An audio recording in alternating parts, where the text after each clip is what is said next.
संकीर्तन सेवेसाठी निवडलेला अभंग महान भगवत भक्त विश्ववंद्य जगद्गुरु श्री संत तुकाराम महाराज यांचा 3 चरणाचा बहुतांशी परिचयातील पाठातील कानपाठातील अभंग आहे। या अभंगावरती दिलेल्या संकल्पित वेळेत बोलण्यापूर्वी अल्पसा पर्यावतेनेप्रमाणे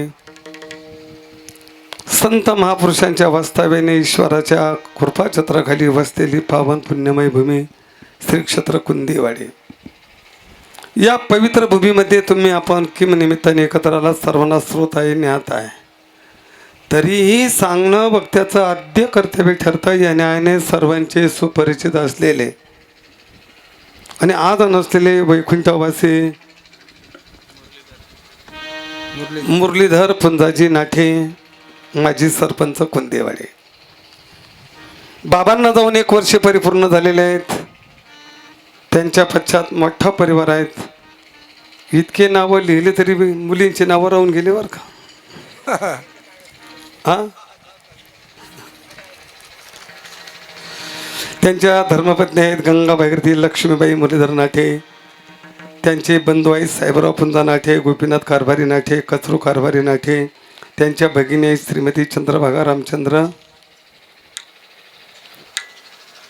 नाठे, त्याचप्रमाणे श्रीमती शकुंतला सोमनाथ कुठे, श्रीमती कमळाबाई निवृत्ती बोचरे, त्यांची जावं आहेत सन्माननीय नवनाथ शिवराम गडाख, राजेंद्र मुरलीधर सहाने, दीपक पुंजलिक कळमकार, त्यांचे सुपुत्र आहेत विलास मुरलीधर नाठे, कैलास मुरलीधर नाठे, महेंद्र मुरलीधर नाठे, त्याचप्रमाणे पुतणे आहेत दत्तू साहेबराव नाठे, संदीप साहेबराव नाठे, गणपत साहेबराव नाठे, राजाराम साहेबराव नाठे, संपत साहेबराव नाठे आणि प्रकट साहेबराव नाठे, आणि त्यांच्या कन्या आहेत वय बाजूला बाळा थोडा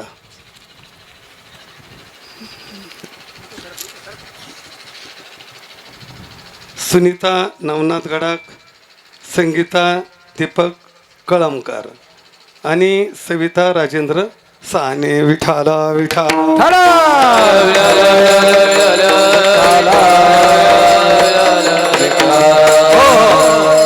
आज ज्यांची उपस्थित आहे ते मृदंग सम्राट आमचे परममित्र हरिभक्त परायण दीपक महाराज खरात आहेत, हार्मोनियम मास्तर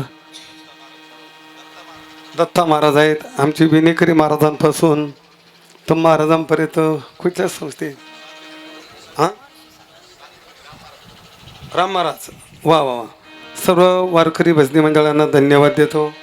त्याचप्रमाणे आमचे दिगंबर भाऊ जगदाळे आहेत, गायन सम्राट उत्तम महाराज आहेत, गायन सम्राट हरिभक्तपरायण नागेश महाराज आहेत। आता ज्यांच्या माध्यमातून दर्शनाचं योगाला हरिभक्तपरायण नवनाथ नाना गडक असेल, आमचे मदनदादा संधान आहेत, आणि त्याचप्रमाणे साऊंड सिस्टीमला एकंदरीत धन्यवाद देतो। आमचे कचरूभाऊ आहेत, आता समोर महाराज आहेत, त्यांनाही वंदन करतो। बाबा तुम्हालाही वंदन करतो। आज सोशल मीडियाला धन्यवाद देतो आणि दिलेल्या वेळेत बोलण्याचा प्रयत्न करतो। तसं विशेषत्वाने आज तुकाराम महाराज बीज आहेत, प्रसंग 2 आहेत, पण आता जसं ॲडजस्ट करते तसं आपण करण्याचा प्रयत्न करू। विठाला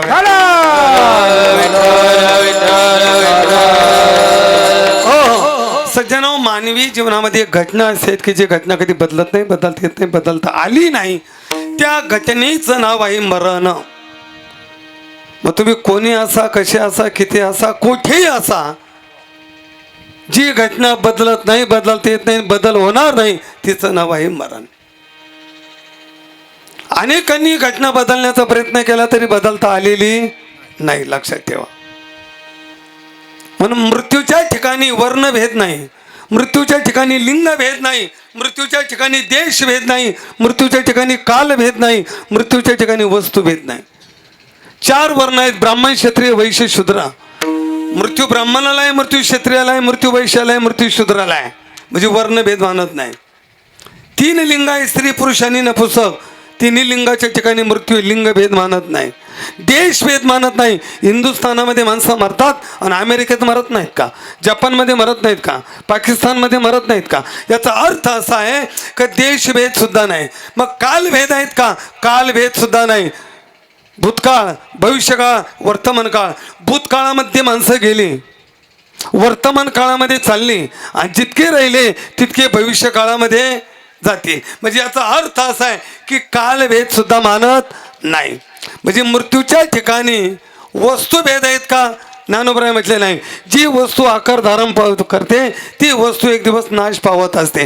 म्हणून तर ज्ञानोबराय म्हटले, उपजेते नासे नासिले पुनर्पे दिसे हे घटका यंत्र जैसे परिभ्रमेगा. किंवा उपजल्या पिंडा मरण संगते. एकदा पिंड उपजला का त्याच्या पाठीमागे मृत्यू हा लागला. विठाला विठाला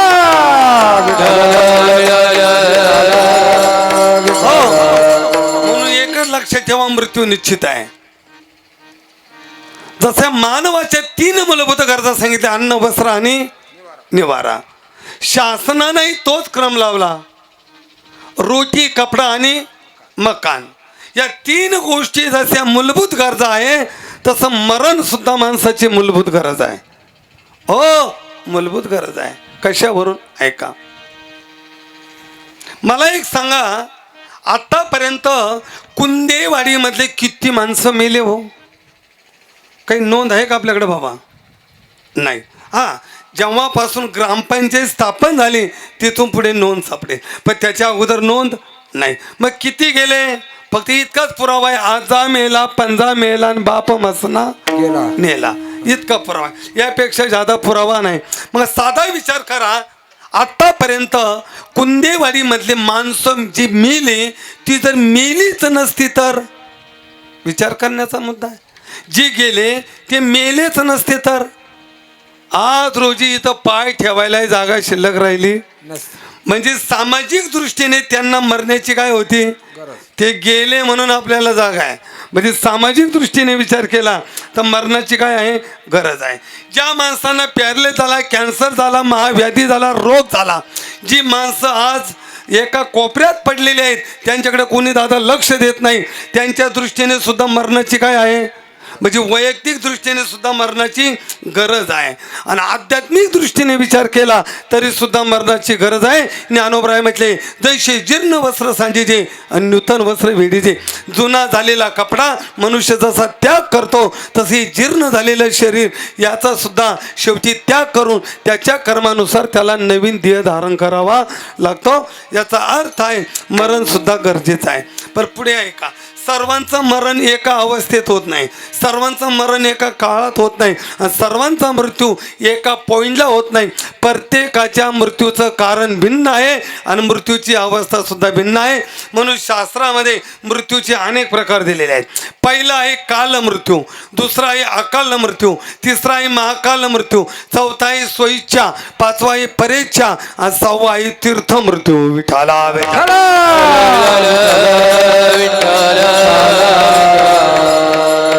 उत्तम बाबा. अजूनही आध्यात्मिक मृत्यू, आदिभौतिक मृत्यू, आदिदैविक मृत्यू, नित्य मृत्यू, अशा अनेक प्रकारे मृत्यूचे. त्यापैकी 2-3 पाहू. पहिला एक काल मृत्यू. बर, काल मृत्यू हा वयाच्या शेवटी होतो. ज्या वेळेला आपल्याला 5 ज्ञान इंद्रिय आणि 5 कर्म इंद्रिय, या इंद्रियामध्ये शक्ती आहे, पण 50 नंतर या इंद्रियातील शक्ती हळूहळू कमी होत जाते. मज नाही हात पाय डोळा पडले, मज नाही हात पाय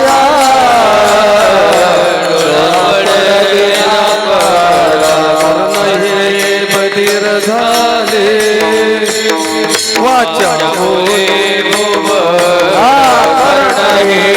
बधीर झाले वाचा बोले बोबरा, नाक मुख गळू लागले लाळ आणि शेंगोडा, गळू लागले लाळ आणि शेंगोडा.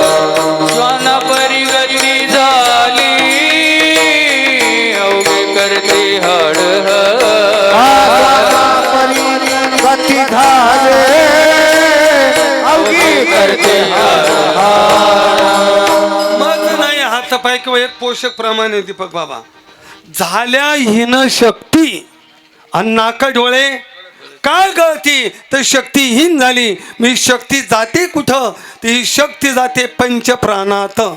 प्राण 5 आहे आणि पंचप्राणातून शक्ती जेव्हा सूक्ष्म देहामध्ये प्रवेश करते त्याला निधन म्हणतात, त्याला मरण म्हणतात आणि त्यालाच काल मृत्यू म्हणतात. विठाला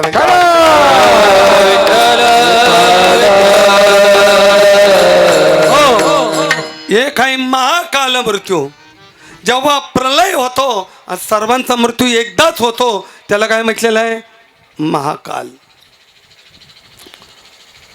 पण आपल्या जिल्ह्यामध्ये एक पठ्य असा जन्माला आला की त्याने 14 ब्रह्मदेव बघितले. महाकाल म्हणजे काय? काल महाकाल मृत्यू म्हणजे काय? हा कल्पाच्या अंती होतो. कल्प म्हणजे काय? तर ब्रह्मदेवाच्या एका दिवसामध्ये 14 इंद्र बदलतात. किती बदलतात? 14. आता एका इंद्राचं आयुष्य किती आहे? तर 71 महायुग. महायुग म्हणजे काय? त्रेता, द्वापर, कली आणि सत्य ही 4 युग गेली का एक महायुग होतं. आणि असे 71 महायुग झाले का एक इंद्र बदलतो. आणि असे 14 इंद्र बदलले की ब्रह्मदेवाचा देहाचे पुरंदर 14 जाती ज्ञानोबराय म्हणतात. मग आज रोजी जो इंद्र आहे ना तो पुरंदर नावाचा इंद्र आहे, वैवत्सु नावाचा मनु आहे. आणि आज ब्रह्मदेवाची 50 वर्षे परिपूर्ण झालेले आहे म्हणून गुरुजी पूजेमध्ये द्विपरार्ध हा शब्द वापरतात. काय वापरतात? कारण ब्रह्मदेवाचं आयुष्य द्विपरार्ध. द्विपरार्ध म्हणजे 50च्या आत हा पहिला परार्ध आणि 50च्या नंतर दुसरा परार्ध. म्हणजे ब्रह्मदेवाचा पहिला परार्ध संपलेला आहे, दुसऱ्या परार्धाला प्रारंभ झालेला आहे. आणि दुसऱ्या परार्धामधला या 28वां महायुग आहे. 28व्या महायुगामध्ये हे शेवटचे युग कलियुग आहे. कलियुगाचं पहिलं चरण चालू आहे आणि पहिल्या चरणाचे 5126 वर्षे पूर्ण झाले. आता पाडव्यापासून 5127 वर्षाला सुरुवात. विठाला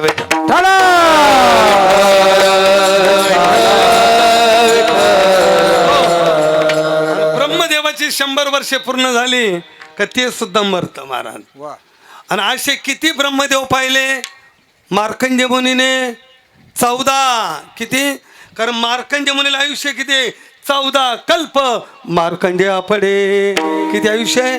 14. आपण भाग्यवान आहे. ज्या जिल्ह्यात जन्माला आलो ना त्या जिल्ह्यामध्ये मार्कंडेय मुनी. महाराज असं सांगितलं जातं सप्तशृंगी देवीची स्थापना ही मार्कंडेय मुनीने केलेली आहे. बरं, मार्कंडेय मुनी मला वाटतं मार्कंडेय मुनी सप्तशतीचा पाठ करत असताना जगदंबा कान देऊन ऐकत होती म्हणून तिची मान वाकडी. आणि त्या मार्कंडेय मुनीला किती आयुष्य होतं? 14 कल्प. म्हणजे किती ब्रह्मदेव बघितले? 14 ब्रह्मदेव बघितले. पण तुकोबराय म्हटले तरी सुद्धा त्यांनी स्वतः घर बांधलं नाही.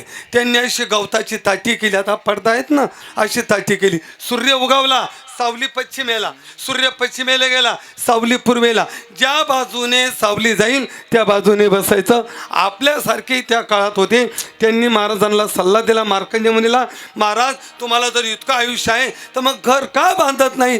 ते म्हणे किती आयुष्य असलं तरी सुद्धा एक दिवस मरायचं आहे. म्हणून तुकोबराय म्हटले तरी तो राहिला ताटी खाली, तरी तो राहिला ताटी खाली, तरी तो राहिला ताटी खाली, तरी तो राहिला ताटी खाली.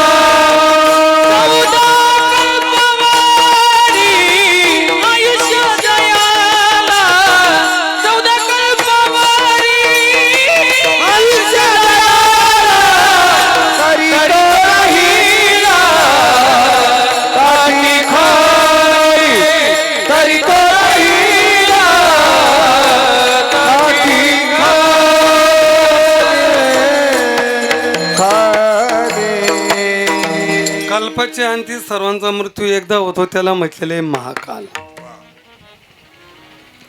तिसऱ्या क्रमांकाला आहे अकाल. अकाल म्हणजे अपघाती मृत्यू. त्याला काय म्हटलेलं आहे? अकाल. आणि एक आहे आता तीर्थ मृत्यू. तर तीर्थ मृत्यू कुणाचा होतो? तर तीर्थ मृत्यू हा तुमचा आमचा होत नाही. मग देशासाठी सरहद्दीवरती शत्रूशी झुंज देताना ज्या जवानाला युद्धात आलेलं मरण त्याला आपण शहीद म्हणतो, त्याला अमर म्हणतो. तो आहे खरा तीर्थ मृत्यू. आता एक आहे परेच्छा. आपली इच्छा नसताना, ऐका, आपली इच्छा नसताना दुसऱ्याच्या इच्छेनं आलेलं मरण, त्याला काय म्हणायचं? परेच्छा. उदाहरण 1 मिनिटाचं देतो, ऐका. एका व्यक्तीने आत्महत्या करण्याचा प्रयत्न केला, पण नुसतं दृष्टांत आहे का? अंमलात कोणी आणायचं? कारण जो आत्महत्या करतो त्याला कोटी कल्पापर्यंत पिशाच्या योनीत जावं लागतं. नंतर काही करत सुट्टी नाही. स्त्री असो पुरुष असो, हा विचार डोक्यात आणायचा नाही. फक्त दृष्टांत ऐका. त्यांनी विचार केला, गड्या आत्महत्या करायची, कंटाळो म्हटलं जीवनाला, आत्महत्या करायची, पण कशी करायची? मग त्यांनी विचार केला का डिझेल टाकू आणि पेटून घेऊ. ना परत त्याने विचार असा केला, जर 70% जळालो आणि 30% जर शिल्लक राहिलो मग तेलही अवघड आहे. तो म्हटलं नको. तो म्हटलं मग डिझेल घेऊ. नको. मग 20 घेऊ. तो म्हटलं अरे पण ते जर सौम्य असलं आणि लवकर प्राण नाही गेला आणि हॉस्पिटलला काही एखाद्याने उचललं. आता ज्यांनी घेतलं, जे हॉस्पिटलला गेले, डॉक्टर काय काय करतात त्यांना जाऊन भेटा, म्हणजे पूर्वी माहिती देतील ते म्हटलं कडे नको. आणि मग त्याने विचार केला, गावाचा जसं तुमचा उड्डाण पूल आहे, असा उड्डाण पूल होता, पुलावरती जायची, उडी टाकून द्यायची. पण ती 5ची वेळ होती. एक मेथीच्या भाजीची पाची डोक्यावरती घेऊन एक पुला खालनं चालला होता. हा वरून उडी सोडली आणि योगायोग ती उडी बसली पाठीमध्ये. मेला का? आता इथे एक मुद्दा ऐका. ज्यांचं आयुष्य सरलं त्यांना राहता येत नाही, आणि ज्याचं आयुष्य उरलं त्याला जाता येत नाही. ज्याचं आयुष्य उरलं ना, नाही जाता येत. आयुष्य सरलं, नाही राहता येत. उडी टाकली, गेला आत्महत्या करायला, पण वाचला हो ना. पण पुढं ऐकायचं बाकी. हा वाचला, पण ज्याच्या डोक्यात उडी पडली तो जागेवर गेला. आता मला सांगा, मरण्याची इच्छा भाजीवाल्याची का उडी टाकणाऱ्याची?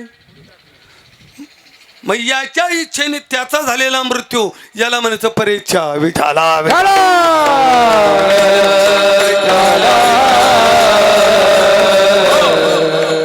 शेवट आहे सोइच्छा. आज तुकोबरायांचा वैकुंठ गमन सोहळा आहे, आज बीजे. आता सोइच्छामध्ये संत येतात. विठाला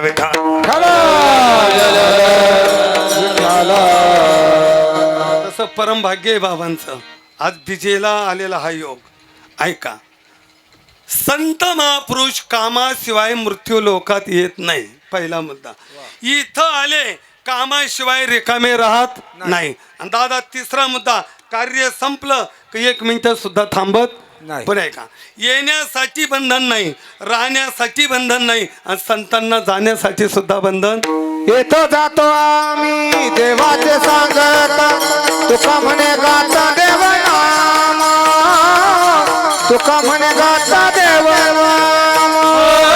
येतो जातो आम्ही देवाचा सांगत, तुका म्हणे गाता देव नाम, तुका म्हणे गाता देव नाम. आता महाराजांचं तर पूर्ण चरित्र नाही सांगणं, पण फक्त मुद्द्या करता घेतो ना, बीजे म्हणून बरं का. हा ऐका, येण्यासाठी बंधन नाही, राहण्याचं बंधन नाही, जाण्याचं बंधन नाही. तसं महाराजांचं चरित्र अवर्णनीय आहे. किती वर्णन केलं तरी त्याला सांगणं इतकं शक्य नाही. महाराजांचं चरित्र विश्वंभर बाबाच्या या अगोदरपासून आहे. बरोबर आहे की नाही? मग मला एक सांगा, मग महाराज जर पाहिलं तर तुकोबराय देवाला आठवण करून देते. देवा, तुम्ही होते रामराजा, आम्ही वानरांच्या फौजा, तुम्ही झाले खानोबळी, आम्ही गोपाळांच्या मेळी, तुम्ही धरली पंढरी, आम्ही झालो वारकरी. मग येतो जातो आम्ही देवाच्या संगते, जे जे देवाचे अवतार तुका त्यांचे बरोबर.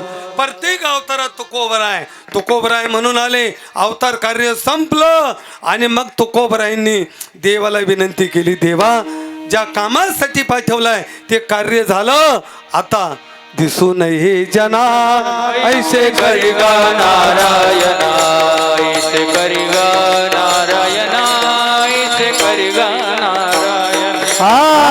दिसू नये जना ऐसे करिगा नारायणा ऐसे करिगा नारायणा ऐसे करिगा नारायणा हो जर पंढरपूरला कोणी निघाले वारकरी त्याच्याकडे निरोप द्यायचा आणि पंढरपूरवरून आले का त्यांना विचारायचं का हो माझा निरोप देवाला पोचवला का नाही येती आपुषे जाती या दाढी निरोप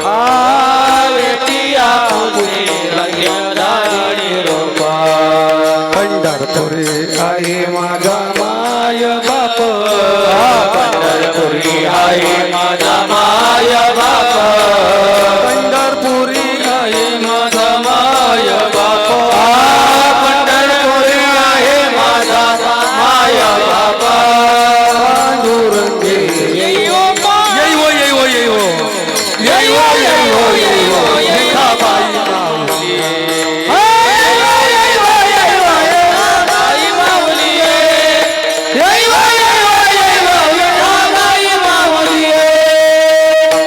माऊली पहिला निरोप दिला वारकऱ्यांकडं का हो देवाने काही सांगितलं का दुसरा निरोप सनकादिकांना तुम्ही सनकादिक संत मनविता कृपावंत एवढा करा उपकार सांगा देवा नमस्कार मग गरुडाला विनंती केली गरुडाची पायी ठेवी वेळोवेळा डोये परमात्म्याने हाक मारली आणि तुकोबरायांना घेण्यासाठी देहूला परमात्मा आले तो दिवस मोठ्यांच्या मुखातून ऐकलेलं वाक्य आहे तो दिवस आहे फाल्गुन शुद्ध दशमीचा कोणता दिवस आहे आणि त्या दिवसाचा अभंग आहे पाहुणे घराशी आले ऋषिकेशी काय करू उपचार कोप मोड की जर्जार त्या दिवसाचा अभंग आहे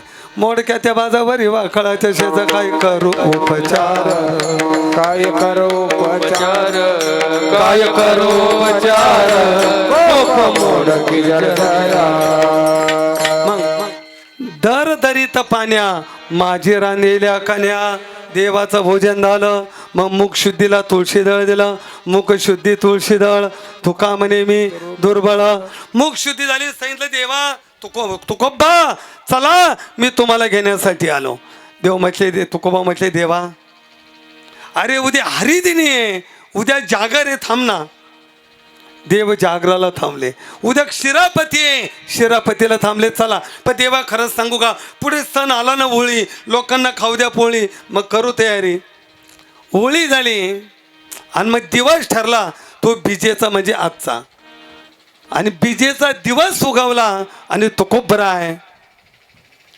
सर्वही टाळकऱ्यांना सांगितलं सकळही माझी बोळवण करा परतोनी घरा यावे तुम्ही या माझी बोळवण करा आणि मग सांगितलं जिजाईला आवले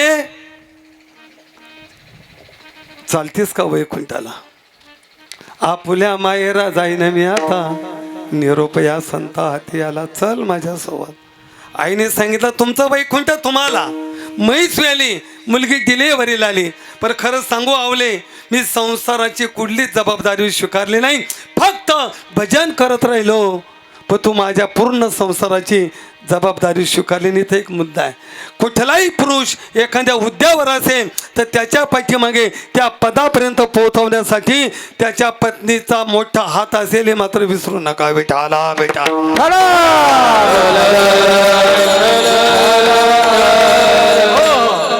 येतेस का ते म्हटले तुम्ही जावं महाराजांनी वाड्याकडे बघितलं निरोप घेतला वाड्याच्या बाहेर आले आणि विठोबा रखमाई भजन करत करत गोपालपुऱ्याला नांदुरकीच्या झाडापर्यंत आले आणि इकडं भजन चालू आहे आणि तुकोबरायांचं सारखं लक्ष पंढरपुराकडं आहे वाट पाये बाये निडळे वाट पाये बाये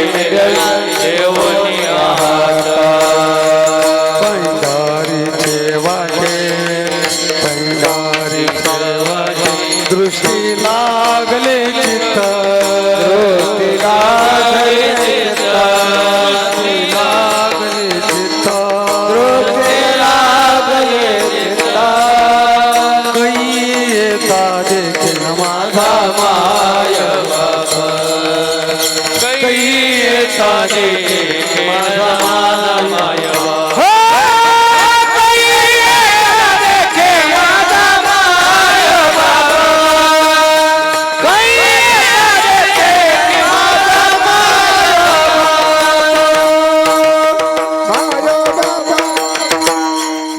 चालू आहे आणि तुकोबरायांचं लक्ष पंढरपूरच्या रस्त्याला आहे. तितक्यामध्ये तुकोबरायांना शकून झाला. डावा डोळा लवे उजवी स्फुरत असे भाऊ. डावा डोळा लावू लागला, उजवी बाई स्फुरण पाहू लागली आणि मग तुकोबराय सांगू लागले, झाला गरुडावरती स्वार, येणार प्रभू येणार. पिवळा पितांबर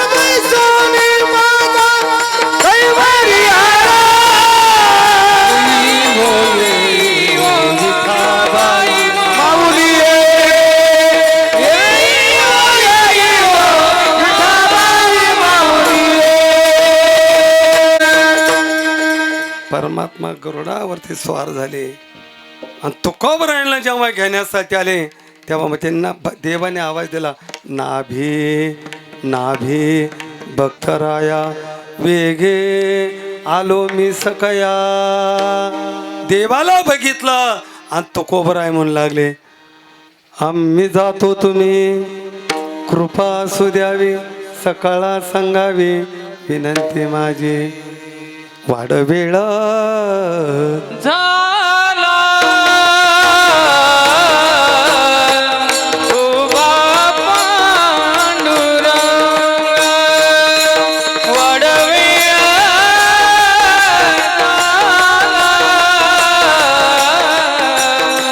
वाडवेळ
उभा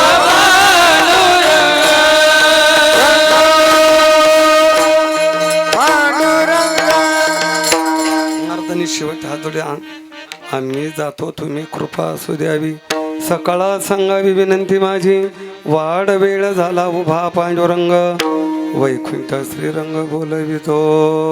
परमात्मा घेण्यासाठी आलाय. लोक म्हटले महाराज आमचा आशीर्वादाचं काय?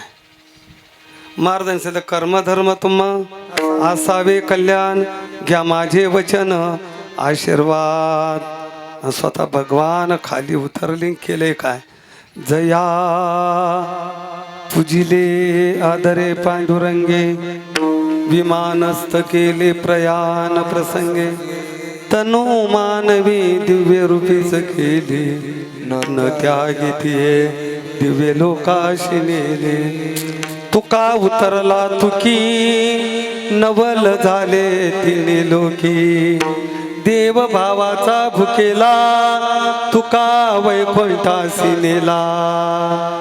अंतकाळी विठू आम्हाशी पावला, पुढी सैत झाला गुप्त तुका, झाला गुप्त तुका, झाला गुप्त तुका. राम तुकाराम तुकाराम तुकाराम तुकाराम तुकाराम तुकाराम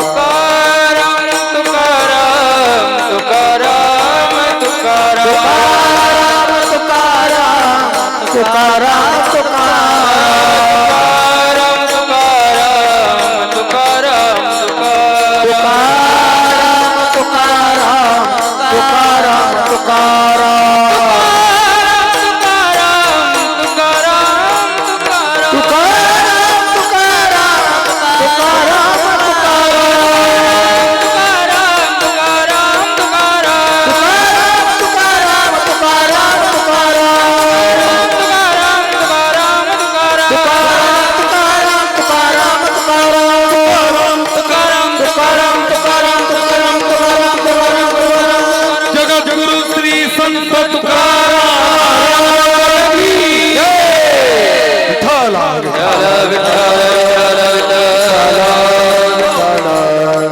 सोयीच्छेने आले, सोयीच्छेने राहिले, सोयीच्छेने गेले संत महापुरुष. म्हणजे मरणाला प्रत्येकाचं मरणाचे प्रकार वेगळे आहेत. जशी मरणाचे प्रकार वेगळे आहेत तशी मरणाला कारण पण वेगळे आहेत.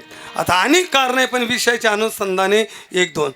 पहिलं वैर, या जन्मात धारण केलेलं वैर पुढच्या जन्मात आपल्या मरणाला कारण आहेत. उदाहरण सगळ्यांना माहिती बघा. तसं रामायणामध्ये जर गेलात तर वैर वाली आणि सुग्रीवाचा आहे. देवाचा काय संबंध आहे? तरी देवाने बाबा सुग्रीवाची बाजू धरून वालीशी वैर केलं. तोच वाली कृष्ण अवतारामध्ये जरा नावाचा व्याध बनला. भगवान नीच धामाला जात असताना देवाच्या उजव्या पायाला बाण लागला आणि देवाला नीच धामाला जावं लागलं. मागच्या जन्मातलं वैर देवाला सुद्धा या जन्मात मृत्यूला कारण ठरलं. पहिलं वैर. 2 नंबर हत्या. म्हणून कुणाची वैर धरू नये आणि कुणाची हत्या करू नये. या जन्मात केलेली हत्या. 1 मिनिटाचा दृष्टांत. सजन महाराज कसा आहे, जगन्नाथपुरीला जात असताना एका गावामध्ये मुक्कामाला थांबले. जेवण झालं, विश्रांतीसाठी पवडले. पण त्या घरातील महिला मध्यरात्री पंचआरती घेऊन आणि सजन महाराजांकडे आली आणि महाराजांना बघितलं. पण महाराज म्हटले, बाई पती तिकडं झोपलेला आहे. बाईला वाटलं पतीची भीती निर्माण झाली म्हणून बाईने दगड घेतला, पतीच्या डोक्यात टाकला, पती संपवला. सांगितलं महाराज बाई नष्ट झालं. सजन महाराज म्हटले, बाई हे काय केलंस? आम्ही विष्णुदास दैशिनो परवी आणणारी माऊली समान असं म्हटल्यानंतर बाईने बोंबाबोंब केली. अरे पती गेला, साधू वैश होत नाही म्हणून बाईने बोंबाबोंब केली. गाव जमलं, खोटा न्याय केला आणि सजन महाराजांचे दोन्ही हात तुटले. जेव्हा सजन महाराजांचे दोन्ही हात तुटले तेव्हा सजन महाराज म्हटले, देवा सांग जीवनात पापच केलेलं नाही तर माझे दोन्ही हात का तुटले? देव म्हटले, सजना माझ्यावरती रुसू नको. मागचा जन्म बघ, मागच्या जन्मामध्ये तू एक पंडित होता, विद्वान होता, गंगेवरून स्नान करून येत होता. कसायाच्या हातून गाय सुटली, गाय पळत होती, ती प्राण वाचवत होती. पण कसायाने आवाज दिला, पंडितजी गायीला थांबवा. तू मागचा पुढचा विचार न करता दोन्ही हाताने गायीला पकडलं. गाय कत्तल खाण्यात गेली आणि गायीची हत्या झाली. केवळ तुझ्या हाताने थांबवल्यामुळे, त्यामुळे तुझे दोन्ही हात तुटले. माझ्यावरती का रुसतो? बरं सजन महाराज म्हटले, देवा ठीक आहे, पण त्या बाईने पती का मारला? नाही कळालं सजना तुला? अरे मागच्या जन्मातली गाय या जन्मात त्याची पत्नी झाली आणि तो कसाई तिचा पती झाला. याने मागच्या जन्मात गायीची हत्या केली, तिने बाई होऊन पती म्हणून याची हत्या केली. मागच्या जन्मातली हत्या या जन्मात मृत्यूला कारण ठरली. विठाला.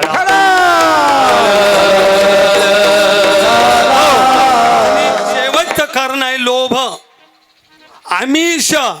बघा ते मासे पकडणारे लोक असतात ना, त्यांच्याकडे काही साहित्य असतं. काय असतं? एक बांबू असतो, त्याला बारीक दोरा असतो, त्याला पुढे गळ असतो. बरं त्याला ते आमिष लावतात, काही कणकीचे गोळे लावतात, काही फायबरचे तुकडे लावतात आणि आता त्याला शिदड म्हणतात काही ठिकाणी. इकडे काय म्हणतात मला माहीत नाही. शिदड बरोबर, ते शिदड लावतात. बरं ते पूर्ण नाही लावत, ते अर्ध लावतात आणि अर्ध शिदड त्याच्यात गळ घालतात, तो पाण्यात सोडतात. ते शिदड बघितलं का मासा धाव घेतो, पण शिदड त्याला नाना सावध करतं. मतावो मेरे लिए मैं आधा हुआ तेरे लिए, अरे जब तू आएगा मेरे लिए ऊपर बैठा है तेरे लिए. पण त्या आमिषाच्या निमित्ताने मासा धाव घेतो. अरे आमिष नाही, गळ गिळतो, गळ घशात जातो, घसा फुटतो आणि मरण ओढवतो. आविषाचा आसे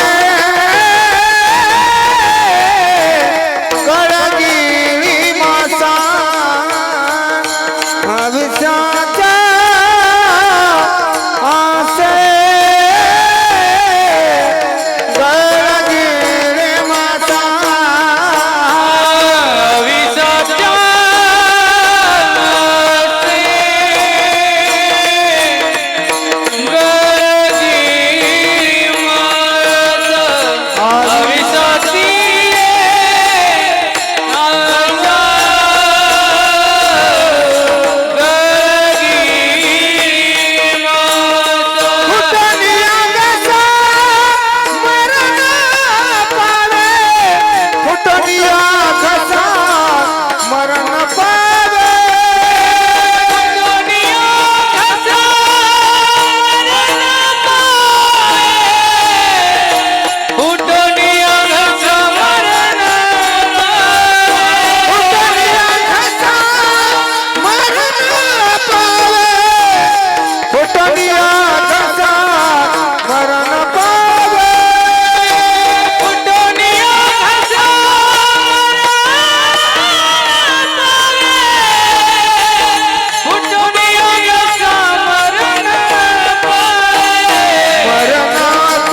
मृत्यूला कारण आहे. आता दृष्टांत फक्त दिला माशाचा, पण आपली स्थिती तीच आहे. आपलंही जीवन आमिषावरच चाललेलं आहे आणि आपलाही मृत्यू जवळ येतोय. आता मृत्यू जवळ येतोय पण आमच्या लक्षात नाही आहे.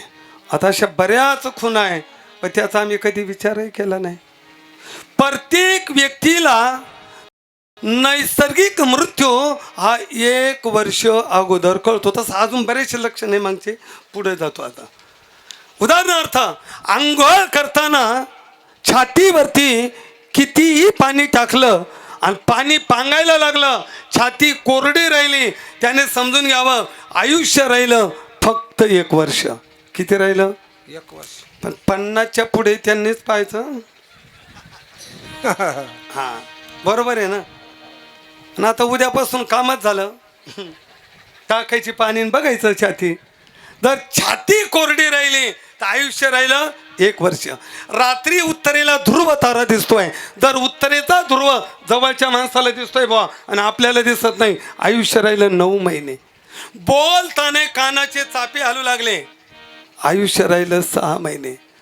सकाळी झोपेतून उठल्यानंतर आम्ही डोळे उघडतो, डोळे उघडल्याबरोबर जर एका वस्तूच्या 2 वस्तू दिसू लागल्या, एका लाईटाचे 2 लाईट, हिरवे पिवळे लाल जांभळे निळे पट्टे, सप्तरंग, इंद्रधनुष्य, आयुष्य राहिलं 3 महिने. कदाचित एखाद्याला दिवसा चांदण्या दिसल्या, आयुष्य राहिलं 1 महिना. एखाद्याला असं स्वप्न पडलं, आपली मुलं आपल्याला स्वप्नामध्ये तेलानं आंघोळ घालताय, आयुष्य राहिलं 15 दिवस.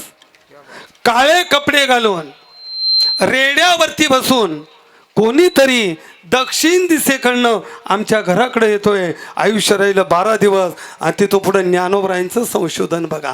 ज्ञानोबराय म्हणते कानात बोटं घाला, 2 छिद्रे बंद करा, एक चिंचिन आवाज येतो, तो आवाज बंद झाला, आयुष्य राहिलं 9 दिवस. कानी बोट घालता नाद जे पाहावे, न ऐकता जाणावे 9 दिवस. आपल्या भुवईचे केस बघा, नाही दिसले, आयुष्य राहिलं 7 दिवस. डोळा लावा, येतो ना, खात्री करून घेतली, बरं झालं. हां, आपल्या भुवईचे केस बघा, नाही दिसले, आयुष्य राहिलं 7 दिवस. डोळा लावा, वरती बोट ठेवून दाबा, एक गोल चक्र दिसतं, नाही दिसलं, आयुष्य राहिलं 5 दिवस. वरती श्वास चालू झाला, उलटा श्वास, आयुष्य राहिलं 2 दिवस. आणि ज्या दिवशी आपल्या नाकाचा शेंडा आपल्यालाच दिसणार नाही, तो आपला शेवटचा दिवस. तेची दिनी म्हणा रामकृष्ण, तेची दिनी म्हणा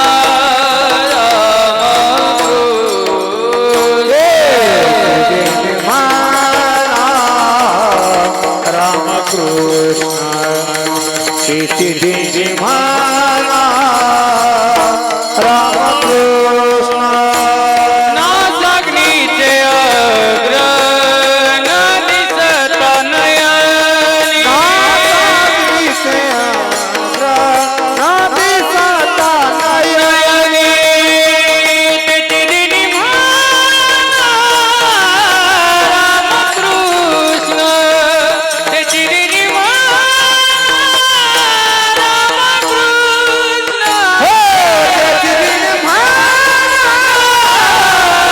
रामकृष्ण, तेची दिनी म्हणा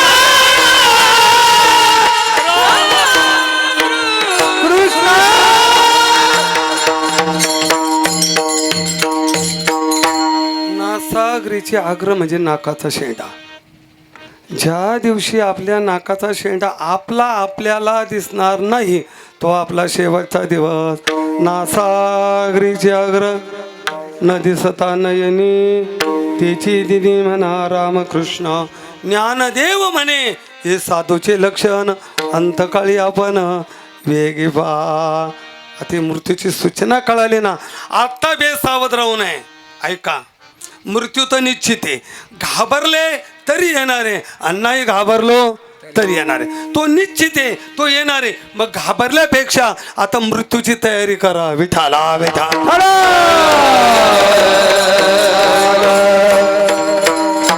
काय करावं बा? पहिलं लक्षणं कळाली ना. पहिलं निर्वैर व्हा, कुणासोबत वैर ठेवू नका. माणसाने वैर घेऊन मरू नये. एक, मरण्याच्या अगोदर कुणाच्याही रुपया कर्जामध्ये राहू नका आणि कर्ज घेऊन मरू नका. दोन, आणि मरण्याच्या अगोदर केलेल्या पापाचं प्रायश्चित्त घ्या, पाप घेऊन मरू नका. तीन, विठाला विठाला.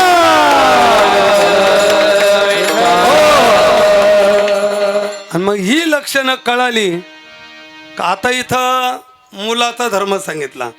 आता शास्त्राने 6 गुण सांगितले. पहिलं आहे आतुरित काली कर्म, दुसरं आहे अवरोधी कर्म, तिसरं आहे प्रेतावर संस्कार, चौथा आहे पितरांवरती संस्कार, आणि मार्ग सांगितले 2, एक देव मार्ग आणि एक यम मार्ग. त्यापैकी एक गुण फक्त सांगतो, विठाला विठाला.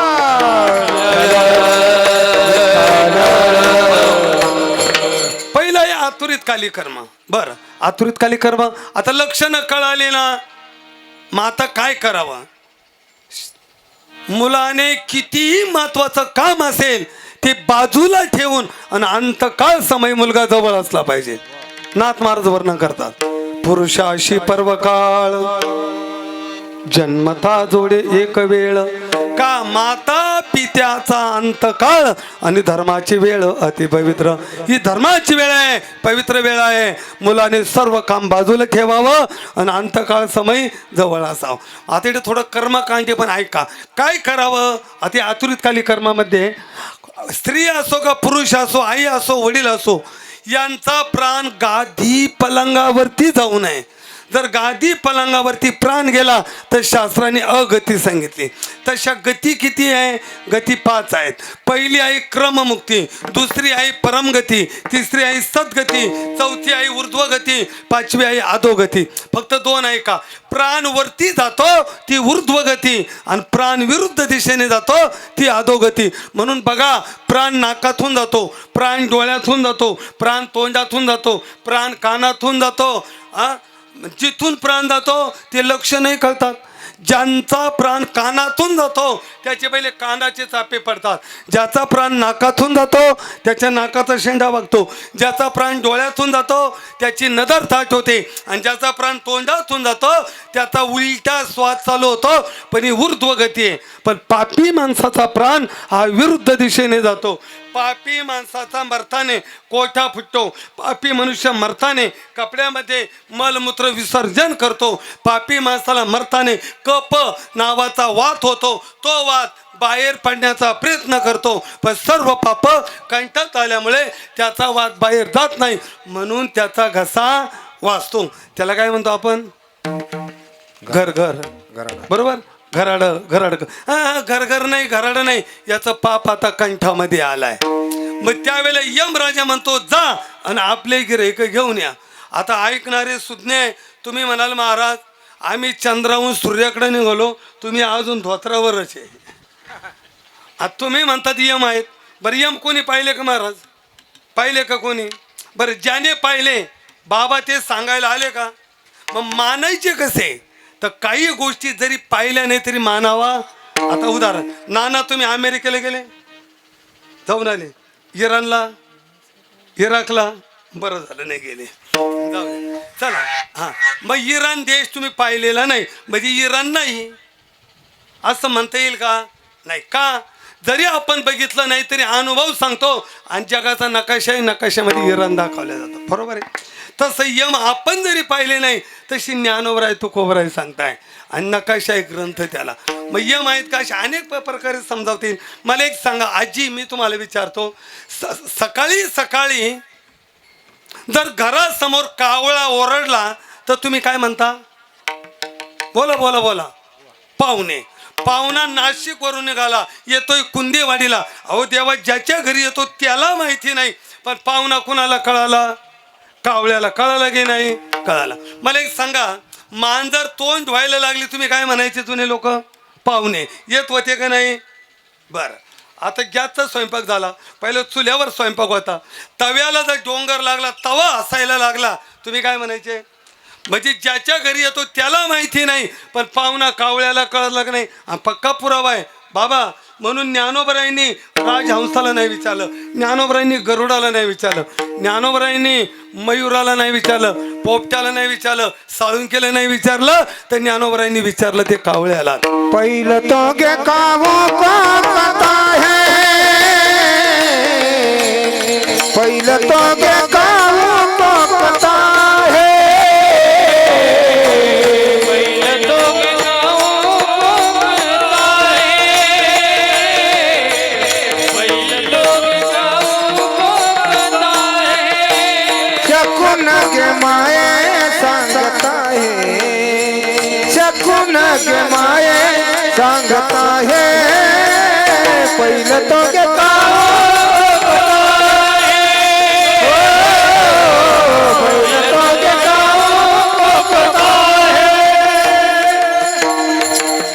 दीपक महाराज कावळ्यालाच विचारलं ज्ञानोबरायांनी, उड रे कावून तुझे सोन्यानं मडविना, पाहुणे पंढरी रावो घरा का येते. म्हणजे याचा अर्थ असा आहे की कावळ्याला पाहुणा कळतो, तसं अनेक प्राण्यांना यम कळतात. पहिली यमाची चावल कुत्र्याला लागते. कुणाला? कुत्र्याला. बघा तुम्ही, रात्री जर कुत्रे भुकायला लागले, माणसं म्हणतात रंभाऊ गावात कोणी आजारी आहे का. रात्रीले कुत्रे इवळत होते. सगळी घटना घडली की नाही. कारण यमाचे जे दूत आहे आणि दूतांचे दूत हे दोन शबल आणि श्याम नावाचे कुत्रे ते अगोदर येतात आणि ते कुत्र्यांना दिसतात म्हणून कुत्रे इवळतात. पहिली यमाची चव लागते ती कुत्र्याला. 2 नंबर टिटवी नावाचा पक्षी आहे. ज्या घरी मृत्यू होणार असेल टिटवी नदीत जाते, पायात खडा उचलते, त्या घरावरती तो खडा सोडते आणि मोठ्याने ओरडते. टिटवी ही यमाची तराळीनं टिट्याव टिट्याव टिट्याव. 3 नंबर 2 नंबर कोणाला? टिटवीला.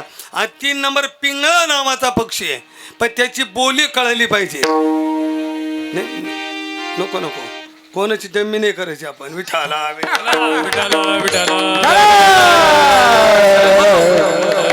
पिंगळ्याची बोली कळली पाहिजे. त्याची बोली चिलबिल किलबिल तिलमिल डुकडुक. जर पिंगळा किलबिल किलबिल किलबिल बोलला, उद्या मिष्टान्न मिळताय. तो चिलबिल चिलबिल बोलला, जुने मित्र भेटताय. आणि तो डुक डुक डुक म्हणला का मोहल्यातलं 72 घंट्यात कोणीतरी जात आहे. म्हणजे पिंगळ्याला यम. आणि तुम्हाला खात्री करायची, सगळेजण खात्री करा, थोडं लवकर जा. एखादा वयस्कर मात्र जायच्या तालात असला ना नाना, थोडे लवकर जा दादा बरं का. ते बरेच म्हातारे म्हणतात, यांना विचारा, ते 2 आले बघा, उभे राहिले बघा, मला ओढताय, मला खेचताय. मग त्याला दिसतात ना आपल्याला का नाही. तर आपलं शरीर आहे पृथ्वी प्रधान, देवतांचं शरीर आहे अग्नी प्रधान, आणि यमाचं शरीर आहे वायू प्रधान. मरणाऱ्याला दिव्य दृष्टी असते म्हणून त्याला यम दिसतात. मग यमराजा म्हणतो जा आणि आपले गिऱ्हाईक आणा. सांगू का 1-2 गिऱ्हाईक? पहिलं यमाचं गिऱ्हाईक, जैन घालती तुळशी माळा, जैन घालती तुळशी माळा, जैन घालती तुळशी माळा, जैन घालती तुळशी माळा. गोपी चंदन लावी तिटिळा, गोपी चंदन लावी तिटिळा, गोपी चंदन लावी तिटिळा, गोपी चंदन लावी तिटिळा. शरण नरी घटी गोपाळा, शरण नरी घटी गोपाळा, शरण नरी घटी गोपाळा, शरण नरी गोपाळा. तया चांडाळा धरून आणावे ना आणून घाला नरक कुंडी. जा त्यांना घेऊन या. यम सांगे तुता तुम्ही जावे मृत्यू लोका, आपुला गिराईक ती तुका आणि शोधून आणावं. मग कोणते गिराईक? ज्याच्या गळ्यात तुळशीची माळ नाही, कपाळाला गंध नाही, देवाचं भजन नाही. 2 कपाळाला गंध आहे, गळ्यात माळ आहे, भजन बी चालू आहे. पण तुम्ही म्हणा हा तो सुद्धा यमाचं गिराईक आहे. भावे विना भक्ती करती, भक्ती विना भाव दाविती, तयाची बहुतरीती फजिती तुम्ही करावे. कपाळाला गंधे, गळ्यात माळे, पण गावात राहू देत नाही, भाऊत बसू देत नाही. भजनी मंडळाच्या पार्ट्या करणारा, एका सप्त्याचे 2 सप्ते करणारा, एका दिंड्याच्या 2 दिंड्या करणारा. अजून बोलू का? वारे चालून चोरे चालू, कीर्तनकार नाही, कीर्तनकारचा बाप असला तरी 1 नंबर यमाचा पाहुणा विठाला.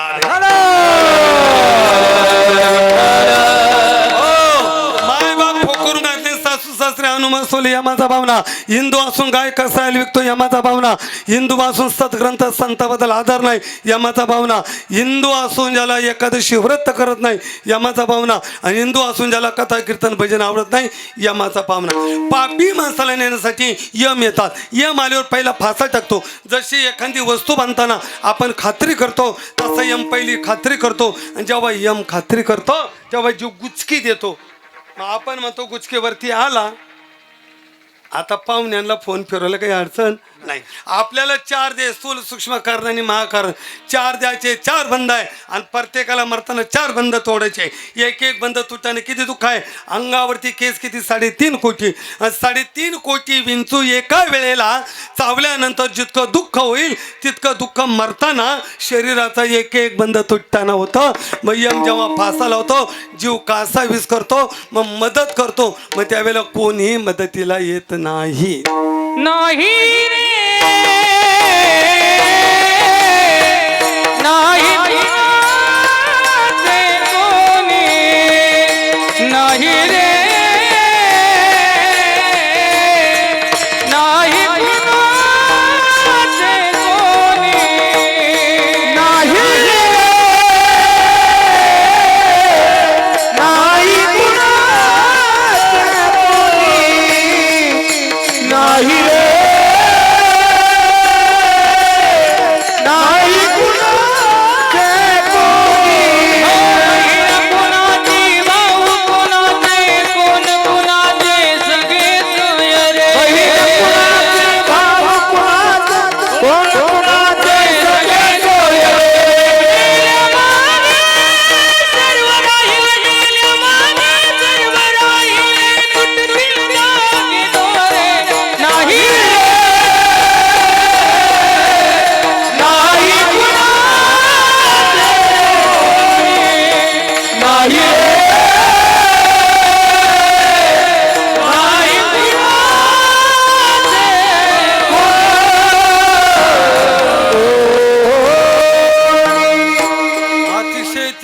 विकत आहे. बाप सोडील का?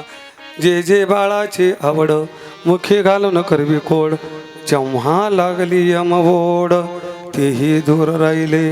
बंधू बहिणीचा कनवळा येथो जाणशे रे दयाळा, जेव्हा लागली यम शृंखला तेही दूर राहिले. मग तेथे नचले काही, सत्ता संपदा राहील ठाईच्या ठाई, पुढे संचित जाईल ग्वाई. तुका म्हणे तई यम आज्ञा. यमाची आज्ञा आहे. त्यावेळेला यम कुडीतून प्राण काढतो, त्याला अजिबात दया नाही. नाही त्या यमाशी करुणा, बाहेर काढिता कुडी प्राणा. प्राण काढतो तेव्हा दय नाही, आणि मग कोणी मदतीला येत नाही. जसा मासा पाण्याच्या बाहेर तळमळ करतो तसा अंत काळच्या वेळेला जीव तळमळ करतो, कोणी मदतीला येत नाही, म्हणून तो देवाला आठवतो. मरणाचे वेळी करी तळमळ, मरणाचे वेळी करी तळमळ,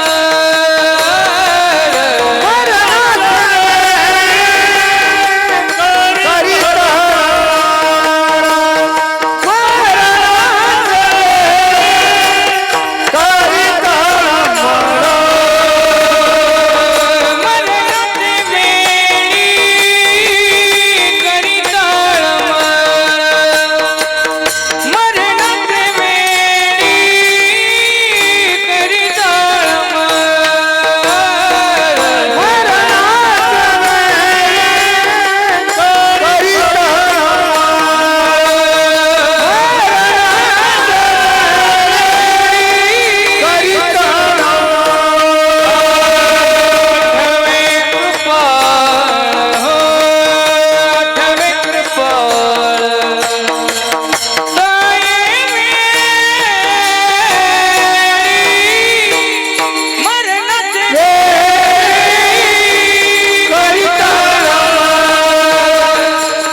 व्यर्थ होतो, कोणी मदतीला येत नाही.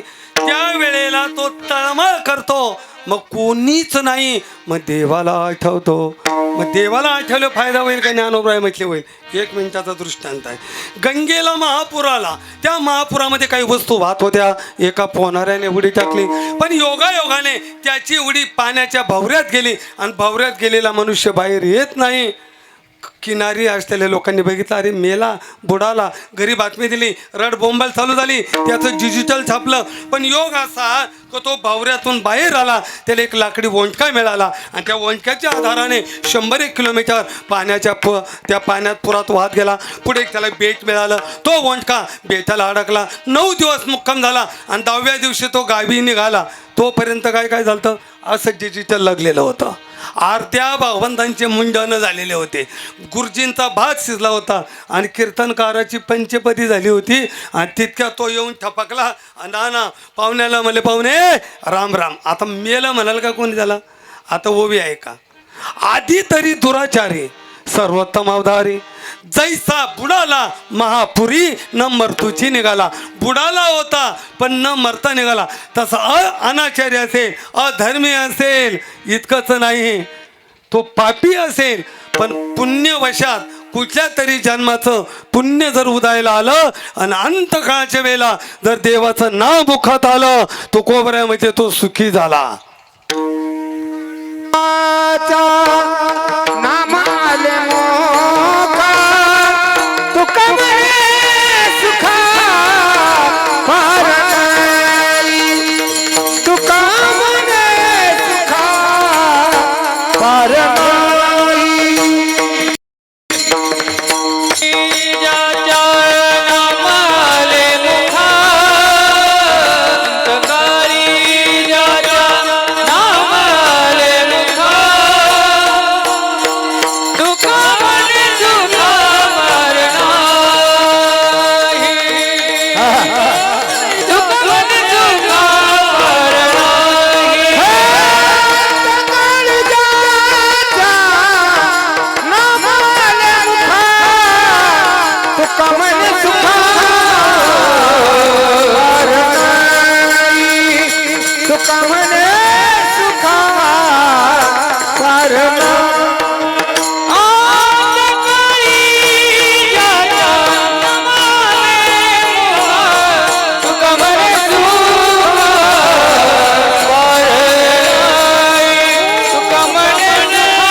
नामस्मरण मुखात आलं तर तो कोबऱ्या म्हणजे तो सुखी झाला. अंतकाळी ज्याच्या नामाले मुखा, किंवा भगवान किती सांगतात, अंतकालेच्या मामेव स्मरणमुक्त वाक.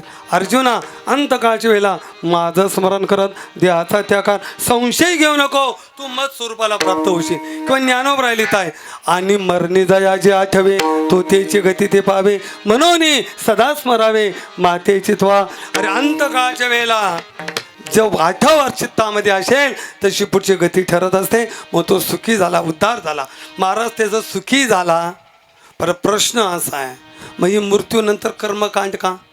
आता बाकी नाही सांगत, अंत्यसंस्कार आहेत, हस्ती विलीन आहेत, अनेक कर्म आहेत, त्यापैकी श्राद्ध आहे. मग मृत्यूनंतर एक कर्म का? म्हणून आज आहे श्राद्ध का करायचं, कशासाठी करायचं, तर त्याचे शास्त्राने अनेक कारणं दिली. पण वेळेमध्येच 1-2 कारणं आपल्या पुढे ठेवतो. विठाला आज आहे श्राद्ध. मग श्राद्ध म्हणजे काय? श्रद्ध शब्दाचा अर्थ काय? तर व्याकरणामध्ये श्रद्ध नावाचा धातू आहे आणि श्रद्ध नावाच्या धातूपासून ज्या शब्दाची निर्मिती होते त्याचं नाव आहे श्राद्ध. श्राद्ध म्हणजे काय? किती मोठा मंडप दिला, किती डिजिटल लावले, अरे कोण कीर्तनकार आणला, किती समाज जमावला, किती पदार्थ बनवले, यापेक्षा ही क्रिया करताना किती श्रद्धेने केली त्याचं नाव आहे श्राद्ध. श्राद्ध म्हणजे काय अजून सांगू का? एखादा मुलगा माय बापाची सेवा मनोभावे करत असेल, आई वडिलांचा सन्मान करत असेल, त्यांचा आदर करत असेल, त्यांची विचारपूस करत असेल, त्यांच्यावर वेळेवर लक्ष देत असेल, तर त्या मुलाने फक्त 1/2 किलो तांदळाचा भाताचा पिंड बनवला आणि एक पितर जेव घातला तरी काय श्राद्ध आहे. पण बऱ्याच टायमाला असंच घडतं, बाप मुकला ताकाला लाडू घातले लोकाला विठाला नाही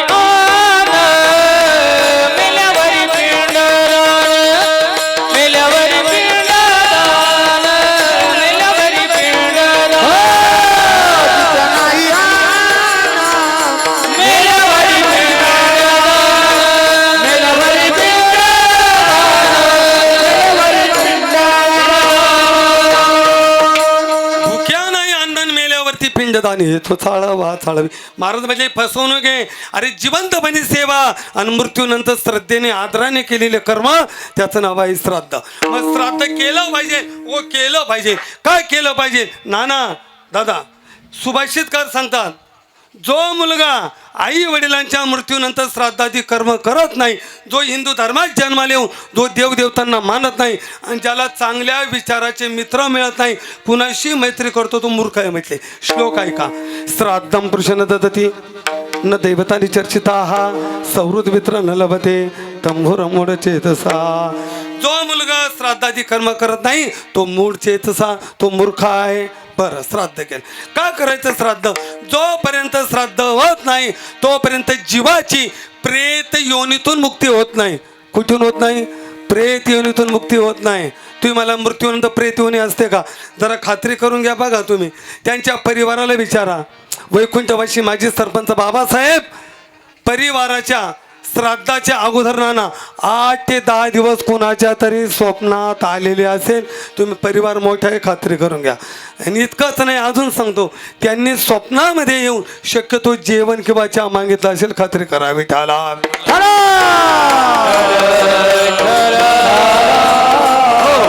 तोपर्यंत श्राद्ध होत नाही तोपर्यंत जीवाची प्रेत योनीतून मुक्ती होत नाही. एक, जोपर्यंत श्राद्ध होत नाही तोपर्यंत मुलगा माय पित्याच्या ऋणातून मुक्त होत नाही. आणि एक म्हण तुम्हाला सर्वांना माहिती, बाप दाखव नाहीतर श्राद्ध घाल. तुझा बाप जिवंत आहे मग श्राद्ध करण्याची गरज नाही, आणि बाप गेला असेल तर श्राद्ध करावाच लागेल. समजा एखादा मला समजा नाही केलं तर काय होतं? नाही जर केलं तर पितरांची आपल्या मुलाकडून अपेक्षा ती थांबते. त्यांची इच्छा काय? ज्ञानोबराय सांगतात आणि भागवतकाराय सांगतात, स्वये करावे पितृतर्पण शनवती श्राद्धे जाण पितर उधरावे आपण गयावर्जन करून या. त्यांची इच्छा आहे आमच्या मृत्यूनंतर आमच्या मुलांनी आमच्याकरता पहिलं तर्पण करावं. स्वये करावे पितृतर्पण, तर्पण केलं पाहिजे. बरं, 2 नंबर शनवती श्राद्धे जाण. श्राद्धाचे प्रकार आहे 96. आता इतके सांगत नाही किती आहे, 96 श्राद्ध आहे. आणि त्यानंतर गयावर्जन, एक मातृगया आणि एक पितृगया. गयेला जाऊन आमच्या ऋणातून मुक्त होऊन मुलांनी आमचा उद्धार करावा असं पितरांची इच्छा आहे. आता ज्ञानोबरायांची ओवी आहे का?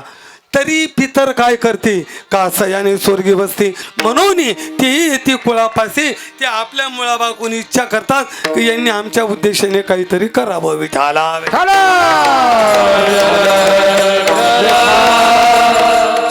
नाही केलं तर अरे पितर अध पतना जाती,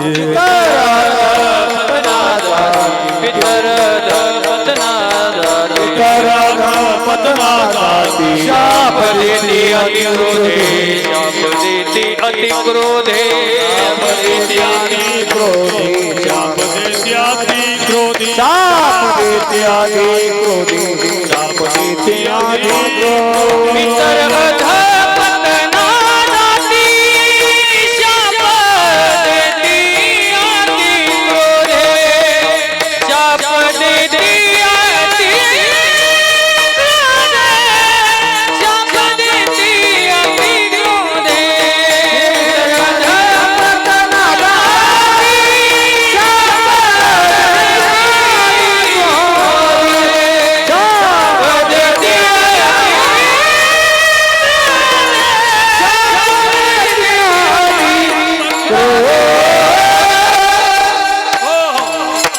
त्यांचं जर अधपतन झालं तर मग ते शाप देतात, ते नाराज होतात. ऐका, महाराज आपले पितर नाराज आहे का संतुष्ट आहे त्याची 1-2 लक्षण आपल्यापुढे ठेवतो. रात्री झोपल्याबरोबर जर तुम्हाला निवांत झोप लागत नसेल नाना, त्याने समजून घ्यायचं दादा आपले पितर नाराज आहे. पितर नाराज असेल तर ते निवांत झोपू देत. एक झोप झाल्यानंतर तहान लागते, घसा कोरडा पडतो, ती व्यक्ती मध्यरात्री उठून पाणी पिते, त्याने समजून घ्यावं माझे पितर तहानलेले आहेत. जेवणाला बसल्यानंतर ताटामध्ये नेहमी कायम जर केस येत असेल त्याने समजून घ्यावं आपले पितर भुकेलेले आहेत. बरं, जेवण जर भुकेले असेल ते आपल्याला जेवण करू देत नाही. जरी दादा तुम्ही जेवण केलं तरी ॲसिडिटी होते. काय होते? खालेलं पितर पचू देत नाही. परिवार इतर वेळा चांगला आहे. जेवणाला बसल्यावर जर वाद संवाद होतो, जेवणाला बसल्यावर प्रश्न उत्तर निर्माण होत्या तर पितर नाराज आहे. मुला मुलीच्या विवाहाला अडचणी निर्माण झाल्या तरी आपले पितर नाराज आहे. किती प्रयत्न करून अपयश येत असेल तरी पितर आपले नाराज आहे. विठाला विठाला ते नाराज झाले का मग शाप देतात. आहा आहा काटा काटा करीती पितारा आहा काटा काटा करीती पितारा वंशी दुराचा वंशी दुराचा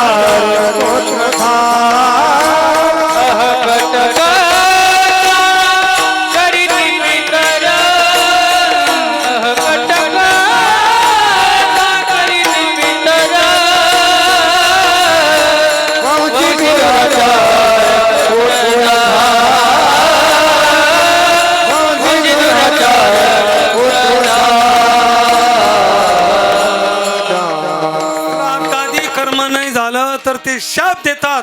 ते म्हणतात आमच्या वंशामध्ये एक दुराचारी मूर्ख मुलगा जन्माला आला, साधं तो पिंडदान सुद्धा करत नाही आणि मग आपल्या वाट्याला दुःख येतं.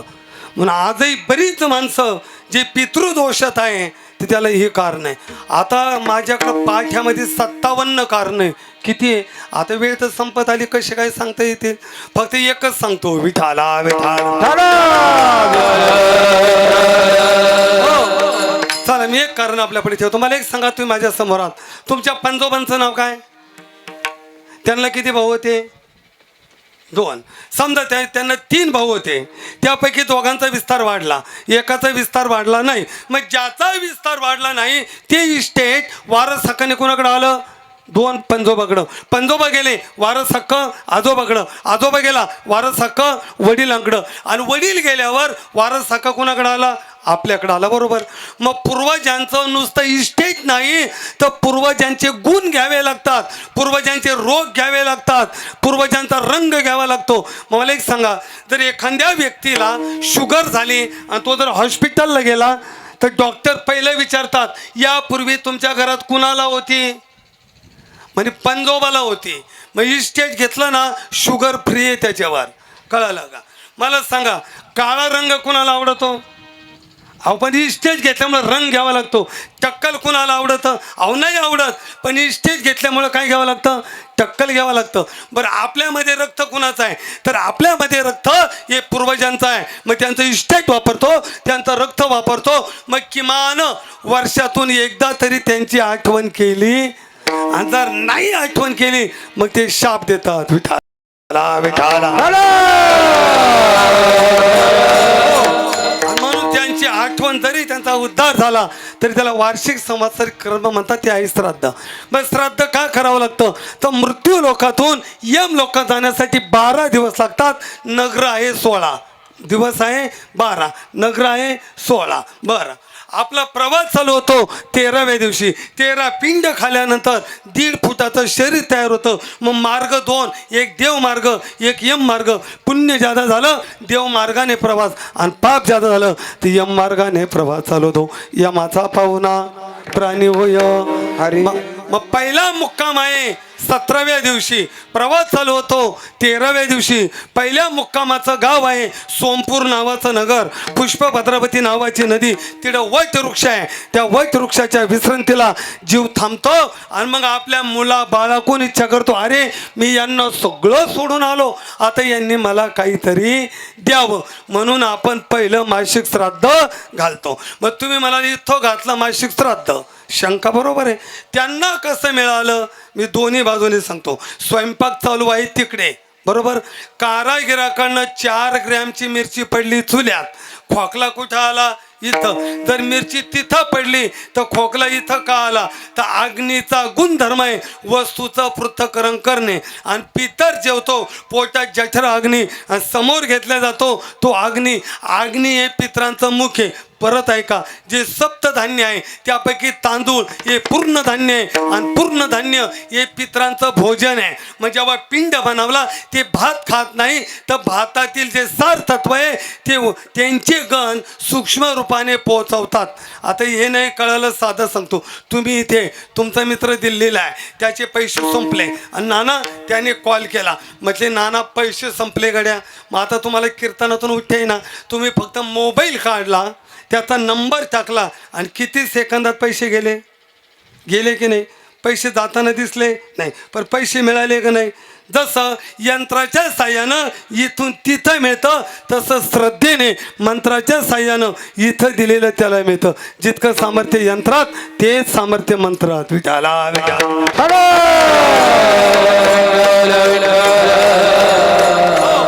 मग दुसरा मुक्काम आहे आशीपत्र नावाचा नरक. मग छत्रीदान केलेली. दुसऱ्या मुक्कामाला तर तप्तभूमीवर चालविते बाई. तिसरा मुक्काम चपला निर्जल प्रदेश. चौथा मुक्काम काटेरी वन. पाचवा मुक्काम अंधकूप, तिकडे कंदील कामाला, दिवा कामाला तो मुक्काम. पुढे चढ उतार काठी मुक्काम. पुढे वैतरणा नदी, आणि वैतरणा नदी पार करून जीव ज्या दिवशी श्राद्ध त्या दिवशी मुलाच्या दरवाज्यावर येतो. म्हणून ऐका, श्राद्धाचे नियम आहे. ज्यांच्या घरी श्राद्ध आहे त्या मुलाने सकाळी स्नान केल्यावर स्वतः गंध लावू नये, दुसऱ्याने लावला चालेल. आज स्वतः गाईची धार काढू नये, दुसऱ्याने काढली तरी चालेल. आज सडा टाकू नये, रांगोळी घालू नये, हसू नये, रडू नये, विनोदाची गोष्ट करू नये. महिला मंडळीने वेणीला गजरा लावू नये. जिथं पूजा करायची ती जागा एकांतात पाहिजे. तिथं गावरान गायचे सेनानी जागा सारवलेली पाहिजे. या पूजेमध्ये सोन्याचे भांडे पाहिजे, नाही तर चांदीचे, तांब्याचे, पितळाचे, मातीचे, लाकडाचे. पण स्टील आणि ॲल्युमिनियम चालत नाही. ते आहे लोखंड.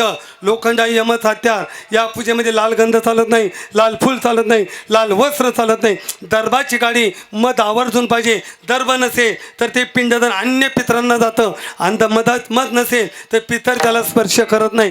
पिंडदान झाल्यानंतर ज्या मुलाने पिंडदान केलं तो मुलगा आणि पितृस्थानी जे पाहुणे असतील त्या दोघांनी पिंड सोडून कुणालाही नमस्कार करू नये, कुणालाही हात जोडू नये, कुणाचाही सन्मान करू नये आणि कुणाचा सन्मान स्वीकारू नये. शक्यतो दुखवट्याची पद्धत शास्त्रामध्ये नाही. कोणी दुखवटी आणू नये आणि यांनी सुद्धा घेऊ नये. विठाला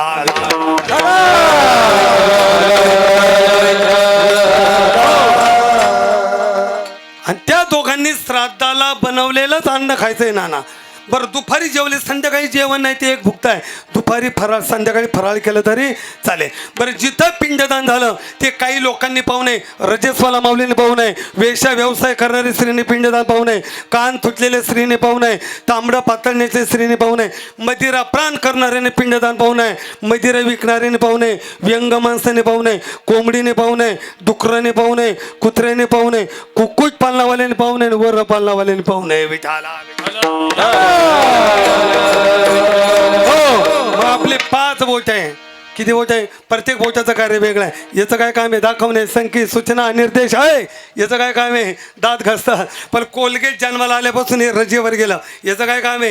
हे देवाला गंध, जे कुठंच कामाचं नाही ते देवाला आणि महत्त्वाचं काम करतं. वैदिक परंपरेमध्ये लग्न लागल्यानंतर नवरा मुलगा नवऱ्या मुलीची करंगळी धरतो, अग्नी साक्षी ठेवतो, 7 फेरे मारतो. फेरे मारताना करंगळी अनोळख्या मुलीसोबत 7 जन्माचा संबंध तोडते, त्याला करंगळी म्हणतात. पण जन्म देणाऱ्या बापाचाही संबंध तोडतं, त्याला अंगठा म्हणतात. शेवटी मुलगा दक्षिणेला तोंड करून अखेरचे पिंडदान अंगठ्याने करतो. सांगतो, बाबा तुम्हाला जाऊन आज 1 वर्ष परिपूर्ण झालेलं आहे. या वर्षामध्ये तुमची आठवण आली नाही, असा दिवस गेला नाही. तुमची सल्ला देण्याची पद्धत, तुमचे आवडीचे पदार्थ, तुमच्या वस्तू आजही आमच्या स्मरणातून गेल्या नाही. आम्हाला आजही भास होतो की तुम्ही आजही आमच्या मागे पुढे आहात. तुम्ही आमच्यासाठी खूप काही केलात. आज ज्यांच्या श्राद्धाला आलात ना, त्यांनी प्रथम सरपंच म्हणून पद, ग्राम सोसायटीमध्ये चेअरमन म्हणून, आणि या समाजासाठी संघटन, एकत्रपणा या व्यक्तीमुळे आजपर्यंत टिकून राहिलेला आहे. हे वडिलांचे उपकार आहेत. त्यांच्यासाठी एकच प्रमाण देऊ शकतो आपण, आमचा बाप होता ज्ञानी आणि म्हणून लागलो हरिभजनी. जगी आईसा बाप भावा, त्याचा वंश वृद्धी जावा, पोटा येता हरले पाप, समर्थ तो माझा बाप. विठाला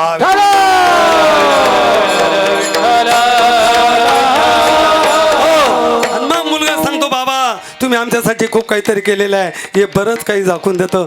कारण तुमचा रापलेला चेहरा, तोंडावरच्या सुरकुत्या, बन्यांच्या भेगा आणि पायाच्या भेगा आमच्यासाठी खूप काहीतरी सांगतात.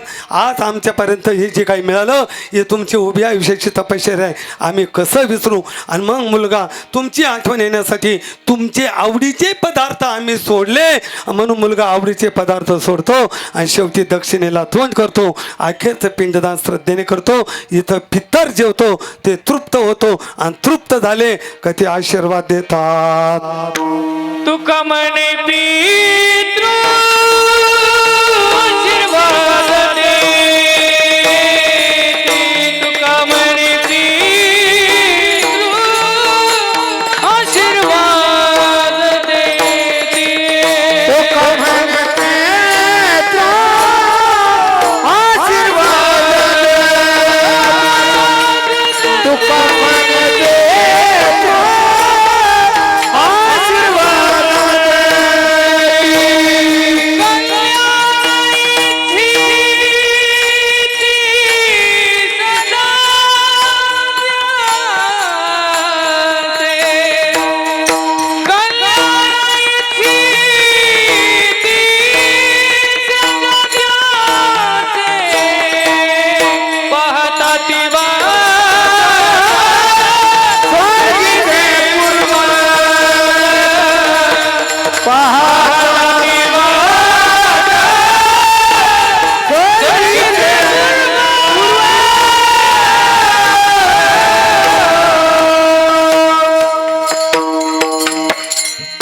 पितर तृप्त होऊन त्या कुळाला कोटी कल्पापर्यंत कल्याणाचा आशीर्वाद देतात. तुका म्हणे पितृ आशीर्वाद देते कल्याण इच्छिते सदा त्यांचे पाहता ते वाटे स्वर्गीचे पूर्वजा.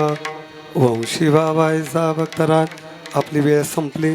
सर्वांनी प्रेमाने अगदी टाळी वाजवा आणि मुखाने भजन करा.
एक वाक्य बोलतो आणि शेवा संपवतो.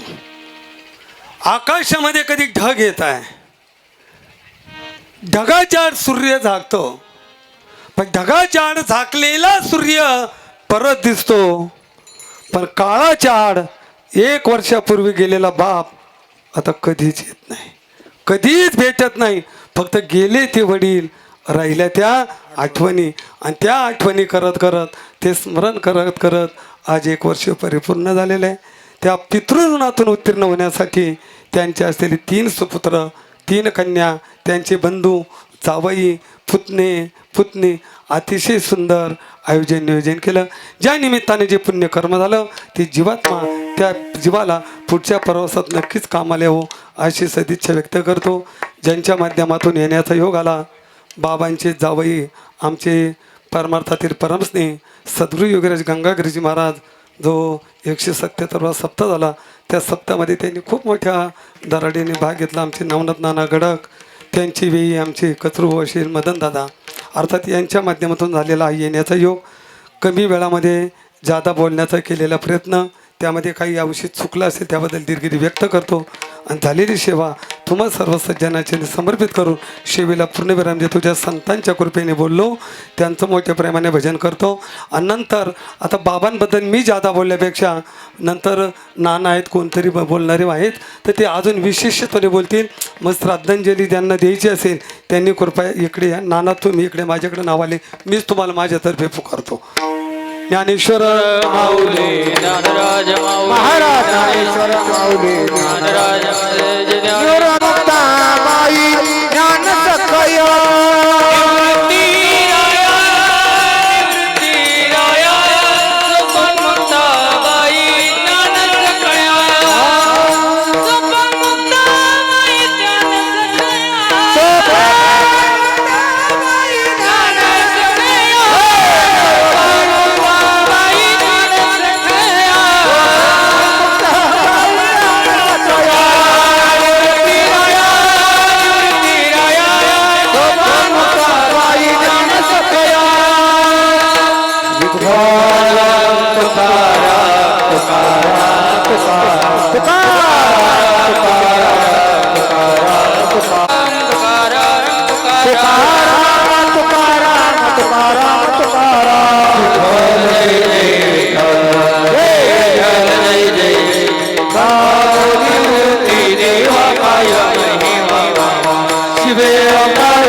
करी मागे शोभे शिवे अवतार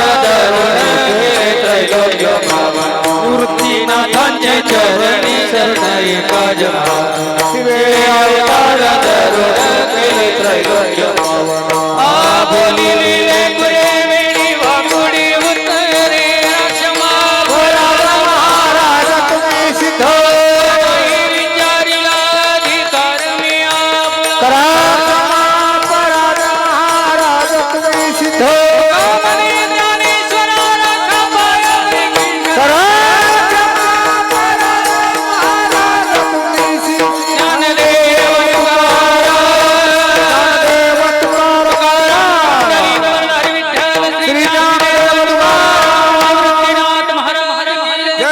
जगत जगत तुकाराम महाराज जय